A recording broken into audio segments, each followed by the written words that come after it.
말씀 예레미야 34장 1절에서 7절까지 말씀입니다. 자, 오늘부터 예레미야서를 다시 한번 보도록 하겠습니다. 작년인가요? 예레미야를 한창 33장까지를 했었습니다. 여러분, 그 선지서의 내용을 보면 크게 두 가지로 딱 분류할 수 있습니다. 첫 번째는 경고의 말씀입니다. 너희 그러면 하나님께서 진노하시고 심판하실 것이다. 두 번째 메시지는 회복의 메시지입니다. 그럼에도 불구하고 하나님께서는 자기 택한 민족들을 회복시키시고 구원을 베풀 것이다 라는 그 메시지가 대부분입니다. 예레미야서도 29장 말씀까지인가요? 계속해서 심판의 메시지를 던집니다. 너희 그렇게 하면 북방에서 민족들이 내려와서 다 진멸할 것이다. 너희들이 그 죄로 말미암아서 하나님께서 진노할 것이다. 너희는 구원받지 못할 것이다 라고 얘기를 합니다. 그러나 30장부터 한 4장 정도는 진짜 회복의 메시지, 진짜 반전을 딱 일으키면서 정말 회복의 메시지를 많이 전했죠. 그런데 다시 34장에 들어서는 다시금 현실로 돌아와가지고 이제 진짜 하나님의 칼을 들고 계신 그 장면으로 다시 한번 돌아오게 됩니다. 오늘 말씀해 보시면 여호와의 말씀이 예레미야를 통해서 시드기야에게 임합니다. 이때 여호와의 말씀이 임할 때에 어떤 일이 일어나고 있느냐? 바벨론의 느부갓네살 왕이 그의 모든 군대와 그의 모든 통치하에 있는 모든 나라들을 대동해가지고 예루살렘 성읍을 치러 왔단 말이에요. 자, 그러면 예루살렘 성읍까지 왔을 그때는 유다의 모든 그 성읍들이 다 초토화되고 라기스와 아세가만 남았다라고 오늘 7절 말씀에 얘기하고 있거든요. 그리고 나서 예루살렘을 포위하고 있는 상황입니다. 포위한 지 좀 된 것 같습니다. 여러분 역사를 보면 예루살렘을 1년 6개월 동안 포위하고 그 안에 정말 잔인한 자기 아이를 잡아먹는 그런 빈곤감까지 나아갔다라고 설명하고 있습니다. 그래 얼마까지 포위된지 모르겠으나 BC 587년 정도로 예상하고 있습니다. 이제 진짜 패망 앞에 있는 그 예루살렘 앞에서 여호와의 말씀이 예레미야를 통해서 딱 나타나는데 누구 편을 드느냐? 이제 이 모든 무리들이 와가지고 예루살렘을 쳐도 여호와께서 함께 하시면 괜찮지 않겠습니까? 근데 아쉽게도 여호와는 바벨론의 편을 들고 있습니다. 그래서 앞에 말씀 보시면 계속 유다에게 너희가 바벨론에 항복하라. 그러면 살 것이다. 이렇게 얘기했단 말이에요. 하나님의 뜻은 항복하는 거였습니다. 왜요? 이미 죄로 만연해 있는 그 모습이었기 때문에.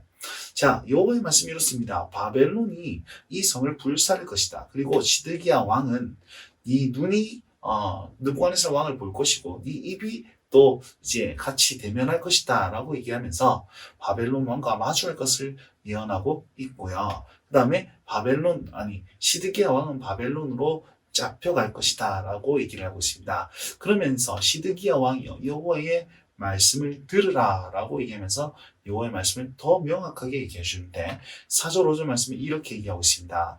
뭐라고 얘기하냐면 네가 칼에 죽지 아니하고 평안에 죽을 것이다. 그런데 이 평안에 죽는 것은 어떻게 얘기하느냐? 사람들이 너에게 분양하고 너를 애통할 것이다. 이 말은 무슨 말이냐면 조상들이 자기가 죽고 나서 후손들이 자기를 기리면서 그 대가 계속 이어져 갈 것이다 라는 것을 의미하고 있거든요. 그런데 실제적으로는요 이 말씀이 이루어지지 않습니다. 그럼 이 말씀은 무엇입니까? 이 말씀은요 하나님께서 예레미야를 통해서 시드기야 너의 미래의 모습을 예언한 것이 아니고요. 네가 만약에 원래 실제적으로는 실제 역사로는 시드기야는요 두 눈이 뽑혀서 감옥살이 하다가 아들들이 보는 앞에서 죽임을 당합니다. 자, 그렇다면 이 말씀을 왜 이렇게 하고 있습니까?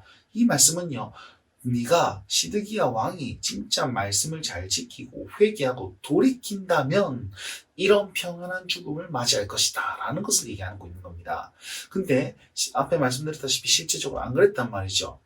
그렇다면 시드기야는 어떤 선택을 했다는 것입니까?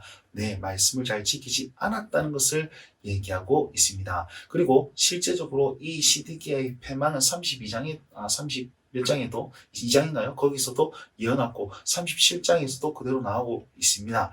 자, 그 예언한 것을 하나님께서 말씀한 것을 다시 한번 돌이킬 기회를 주고 있는 것이 바로 이 4절, 5절 말씀이라는 사실을 기억하셨으면 좋겠습니다. 자, 이 말씀을 우리 삶에 어떻게 적용할 수 있을까요? 자, 하나님의 말씀은요, 살 길과 죽을 길이 그대로 드러납니다.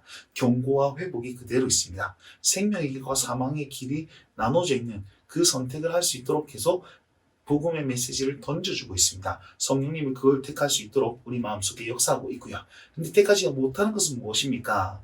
네, 나의 죄악 때문입니다. 시드기야를 보십시오. 생명의 길이 주어졌음에도 불구하고 그것을 내어치고, 물론 내일 본문 말씀까지 볼 건데요. 내어버리고 사망의 길을 택하지 않습니까? 자, 오늘 우리 삶에도 이 길이 있습니다. 하나님께서는 계속 말씀하시면서 생명의 길로 나오라라고 손 내밀고 계십니다. 여러분, 오늘 하루 선택 가운데 하나님의 것을 선택하며 주께서 원하시는 그 길로 더 걸어가시면 좋겠습니다. 자, 그렇게 살기 위해서는 제일 먼저 해야 될 게 무엇입니까? 바로 말씀을 듣는 것입니다. 시드기야 왕이여 하나님의 말씀을 들으라 라고 얘기했지 않습니까? 우리는 얼마나 그 말씀의 자리에 사모하며 있습니까? 정말 소중히 여기고 있습니까? 코로나 때문에 주일 성수가 굉장히 위기를 받고 있습니다. 여러분, 그 말씀의 자리를 굉장히 무겁게 여기고 할 수 있으시거든 그 대면의 자리로 나아가시되, 뭐 하지 못한다면 그 말씀이 듣는 자리를 신중함을 기리면서 정말 굳건하게 서서 그 말씀을 잘 듣고 잘 선택할 수 있는 그런 은혜가 여러분의 삶에 있기를 바랍니다. 오늘도 이 말씀 붙들고 주님과 함께 동행하시며 승리하시길 바랍니다. 날마다 주님과